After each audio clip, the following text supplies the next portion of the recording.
बिस्मिल्लाहिर्रहमानिर्रहीम। अस्सलाम वालेकुम दोस्तों, पिछली वीडियो में हमने आपको परवेज और भारतीय जासूसा की मुलाकात तक की कहानी सुनाई। आज हम आपको बाकी रह जाने वाली स्टोरी बताएंगे कि कैसे परवेज को आईएसआई ने इस्तेमाल किया और मिस वीना को गिरफ्तार करते हुए उसे कैफरे किरदार तक पहुंचाया। तो आइए बिला ताहिर भारतीय जासूसा की इस घिनौनी कहानी का बकिया हिस्सा जानते हैं। द इन्फो टीचर के मौजूद सामईन, सैयद अहमद इरशाद तरमजी ने लिखा कि परवेज से मुलाकात के बाद मिस वीना अभी होटल के कमरे में मौजूद थी। या तो वो खन्ना का इंतजार करती या फिर एम्बेसी फोन करती कि होटल में मेरी ड्यूटी पूरी हो गई है और मुझे आकर यहाँ से ले जाया जाए। अब हमारे पास होटल का महाज ही था और वक्त बहुत कम। वीना तक रसाई हासिल करना खतरे से खाली न था और हमारे किसी भी अहलकार की कमरे में मौजूदगी की सूरत में अलार्म बजा सकती थी और हमारे लिए एक पेचीदा सफारती तनाज़ा पैदा हो सकता था। दूसरी जानब ये एक ऐसी सूरत हाल थी जिससे फायदा न उठाना हमारी खुफिया रवायात के खिलाफ था। किसी भी रिस्क की सूरत में कामयाबी की तवक्को 50-50 थी। ताहम मिस वीना की शख्सियत और किरदार को सामने रखकर हमें इस बात का यकीन था कि अगर इस सूरत हाल में महारत और चापक दस्ती से काम लिया जाए तो इस भारतीय माता हरी को शीशे में उतारना मुश्किल न होगा। हमारे लिए ये $1 मिलियन चांस था जिसे आजमाया जा सकता था। हमने लम्हों में हतमी फैसला किया और कुछ ही देर बाद हमारे रूम सर्विस वाले उसी वेटर ने कमरे के दरवाजे पर दस्तक दी। बज़ाहिर वो चाय की ट्रॉली वापस लेने आया। प्लान के मुताबिक उसने कमरे का दरवाजा खुला रखा, वीना से रस्मी सलाम दुआ की और इस असना में हमारा अफसर भी कमरे में पहुंच गया। ये हिकमत अमली इसलिए इख्तियार की गई थी ताकि वीना अपने सफारतखाने फोन ना कर सके। अगर खन्ना खुद आता तो इस सूरत हाल के लिए भी हमारा एक आदमी तैयार था। मंसूबे के मुताबिक ये ऑफिसर होटल के सिक्योरिटी एग्जीक्यूटिव के रूप में कमरे में दाखिल हुआ, अपना तारुफ करवाया और होटल की सर्विस के बारे में मामूल की गुफ्तगू करने लगा। दोस्तों, वीना को जरा बराबर शक ना गुजरा। उसके लिए सब मामूल की बात थी। वो इंतहाई मुतमिन और खुशगवार मूड में थी। दोस्तों, सैयद इरशाद साहब लिखते हैं कि हमारे अफसर ने बात को आगे बढ़ाते हुए भारतीय साड़ियों, फिल्मों के बारे में गुफ्तगू शुरू कर दी। वीना ने इस गुफ्तगू में दिलचस्पी लेना शुरू कर दी और हमारे ऑफिसर को बैठने के लिए कहा। वेटर ट्रॉली लेकर चला गया और गुफ्तगू का मौजू जाती मालूमात तक आ गया।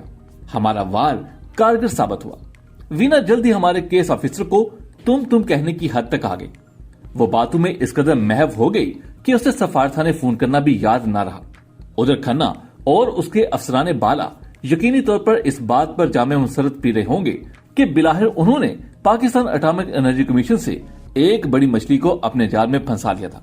आहिस्ता आहिस्ता हमारे ऑफिसर का लहजा तब्दील हो गया और उसकी गुफ्तगू मानी हेज होती गई। जब वीना को एहसास हुआ कि होटल के इस ऑफिसर को वीना की उसके कमरे में आमद और उसके मकासद से पूरी तरह आगाही है, तो वीना की सूरत एक ऐसे मजबूर, बेकस और भूखे बच्चे किसी हो गई जिसे बेकरी से डबल रोटी चोरी करते हुए रंगे हाथों पकड़ लिया गया हो।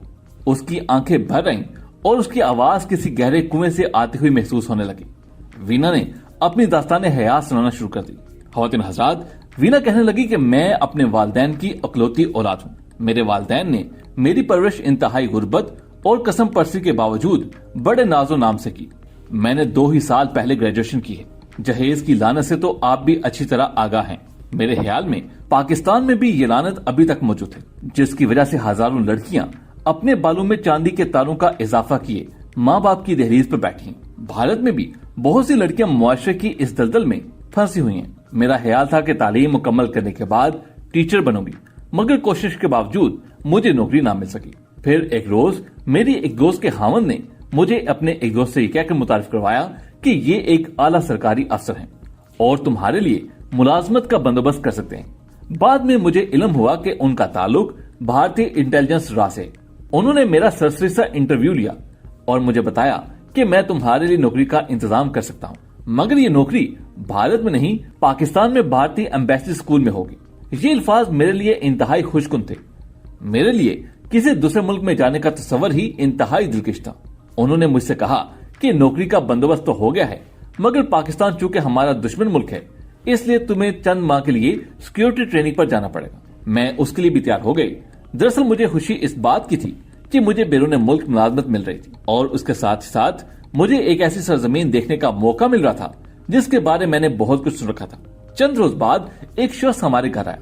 उसने मुझे तकर्री का हाथ दिया और कहा कि अगले रोज तुझे सिक्योरिटी ट्रेनिंग स्कूल ले जाने के लिए खुद आऊंगा। द इन्फो टीचर के मोअज़्ज़ज़ दोस्तों, वीना ने अपनी बात को जारी रखते हुए मजीद बताया कि वो ऑफिसर हस्बे वादा अगले रोज फिर आया। मैं अपने वालिद से रुखसत होकर उसके साथ गाड़ी में सवार हो गई। एक तवील सफर के बाद हम अपनी मंजिल पर पहुंचे। ये एक पुरअसरार इमारत थी और देखने में स्कूल या तरबियत का हरगिज दिखाई नहीं देती थी। मेरे अलावा वहाँ 4 और लड़कियां भी मौजूद थी। जब कोर्स शुरू हुआ तो मालूम हुआ कि उसमें किसी टीचर की नहीं बल्कि जंग की तरबियत दी जा रही। चंद ही दिनों में ये पता चल गया कि असल में हम टीचर नहीं बल्कि जासूस बनाकर भेजी जा रही। हमारे तरबियती सिलेबस में जिस्मानी वर्जिश, हथियारों के इस्तेमाल का तरीका और ऐसे लेक्चर शामिल थे जिनका मकसद पाकिस्तान के खिलाफ शदीद नफरत पैदा करना था। अलावा अजी अपने शिकार को ज़हनी तौर पर अपने ताबे बनाना और खुफिया राज मालूम करना भी हमारी तरबियत का अहम हिस्सा था। हमें ब्लू फिल्में दिखाकर भी बताया जाता कि किसी भी मजबूत से मजबूत अजाब के मर्द को किस तरह अपना असीर बनाया जा सकता है। हमें जिनसी एहतिलात के मुख्तलिफ तरीके भी बताए जाते ताकि हमारी कारकर्दगी में कोई कसर न रह जाए।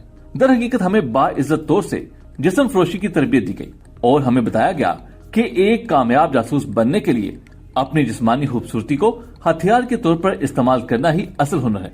हम में से किसी को भी इस तरबियत से इत्तेफाक नहीं था, मगर अब हमारे पास वापसी का कोई रास्ता नहीं था। हम पूरी तरह अपने मौसलों के जाल में फंस चुकी थी। द इन्फो टीचर का मोअज़्ज़ज़ दोस्तों, भारतीय जासूसा मिस वीना गोया हुई कि मैं जानती हूँ कि पाकिस्तान में जो कुछ भी कर रही हूँ अखलाकियात के मरवजा ज़वाबित के खिलाफ है और कोई भी बाज़मीर इंसान इस दलदल में कूदने की जरूरत नहीं कर सकता। मगर मैं ये भी जानती हूँ कि अब मेरा वजूद, मेरे वालिदैन, मेरा घर, मेरा ज़मीर, मेरी ख्वाहिशें, मेरे मुस्तकबिल के सुहाने ख्वाब सब कुछ दांव पर लग चुका है। अब अगर मैं चाहूँ भी तो उनके चुंगल से नहीं निकल सकती और जब तक मेरे जिस्म में जरा सी भी कशिश बाकी रहेगी ये लोग मुझे इस्तेमाल करते रहेंगे। वीना ऐसे बात कर रही थी जैसे दूर वीरानों में भटक रही हो और उसे कोई रास्ता ना सूझ रहा हो। अपनी कहानी सुनाते सुनाते उसने कहा कि हद तो ये है कि इस तरबियत के दौरान हमारे इंस्ट्रक्टर भी हमारे जिस्मों को अपनी मकरूह ख्वाहिशात की तकमील के लिए रोनते रहे और हमारी तरबियत मुकम्मल होने तक हमारी असमत की चादरें बार बार तार तार होती रहीं। तरबियत का यह हिस्सा रात के खाने के बाद शुरू होता था। हमें बारी बारी मुख्तलिफ मर्दों के साथ जिनसी एहतिलात पर मजबूर किया जाता।